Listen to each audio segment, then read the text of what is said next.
ये हक बनते थे आमजन के, लेकिन कई कारणों करके चंडीगढ़ तक पहुंच नहीं पाए।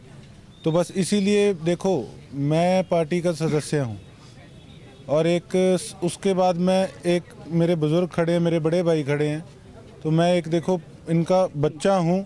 तो देखिए, अब माँ जब दूध नहीं पिलाएगी बच्चा रोएगा, और बच्चा रोएगा तभी माँ दूध पिलाएगी। कई कारण हो जाते हैं कई बार। अब विधानसभा के अंदर आपको पता है कि आज अपोजिशन पार्टी के यहाँ से एमएलए हैं, तो यहाँ की बातें नहीं उठा पाते।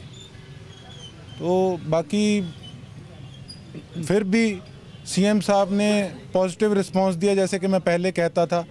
आज इतने सीनियर लीडर्स हमारे यहाँ पर सिरसा के अंदर इन्होंने भेजा, और बेशक हॉस्पिटल की बात रही हो, बेशक थेड़ की बात रही हो, और बेशक किसानों के लिए नहर के पानी की बात रही हो, एक्सटेंशन की हो या रंगोई की हो, उसके साथ चिट्टे का जो गंभीर विषय था वो हो, उसके साथ साथ रेडी वाले भाइयों पे जो अत्याचार हुआ था, वो बाबूजी ने स्वयं खुद कहा है कि जो इस तरीके के अफसर हैं, और एक की तो वीडियो भी बनी हुई है, उसको सस्पेंड करने का काम करेंगे लिखित के अंदर। मैं बाबूजी को कल उस चीज़ को प्रोवाइड भी कराऊंगा। और ये कोई हमारी बाबूजी खुंदक नहीं है उस अफसर के साथ, ये एक उनके लिए उदाहरण होगा जो इस तरीके के अफसर हैं कि ये जो भाजपा की सरकार है ये गरीबों का साथ देने के लिए है, और आगे से रूह कांप उठे कि अगर कोई इस तरीके का काम करेगा तो भाजपा उसका हश्र क्या करेगी।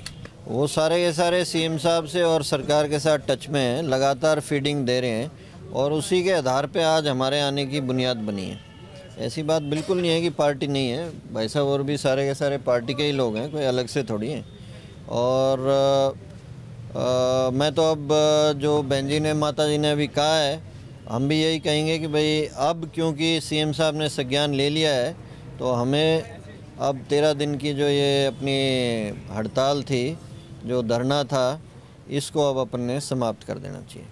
और इसको आज सारा का सारा अभी एससी इरिगेशन से भी पूछा, तो उन्होंने भी अपनी कार्रवाई वगैरह कर रखी है, उन्होंने भी अपने रिपोर्ट वगैरह आगे भेज रखी है नहरों के लिए।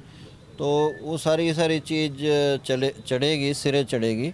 और एक विषय आ रहा था जो नशे को लेके था, सीएम साहब को जब अभी हमने फीडबैक दिया तो वो बड़े चिंतित भी थे और थोड़े से गुस्से में भी आए कि भाई ये तो ऐसी मांग है जिस पे बगैर कहे ही मैंने कह रखा है कि भाई इस पे कार्रवाई होगी और इस पे तुरंत एक्शन लिया जाएगा। एक पेज दे रखा है गोकुल भाई ने 20-22 स्थानों का, तो उस पर तुरंत कार्रवाई करेंगे। खूंखार रैली के बाद धरना का रूप ले गया था, और आज धरना जो है सरकार की तरफ से जो टीम भेजी गई, उन्होंने पूरा विश्वास दिलाया और कहा कि जो भी मांगे हैं वो पूरी की जाएंगी। लोकसभा के कारण आचार संहिता लग जाएगी, लेकिन जैसे ही चुनाव खत्म होंगे, आचार संहिता हटेगी, उसके बाद उन सभी कार्यों पर तेज़ी से कार्य किया जाएगा। तो आप बने रहिए JG न्यूज़ के साथ।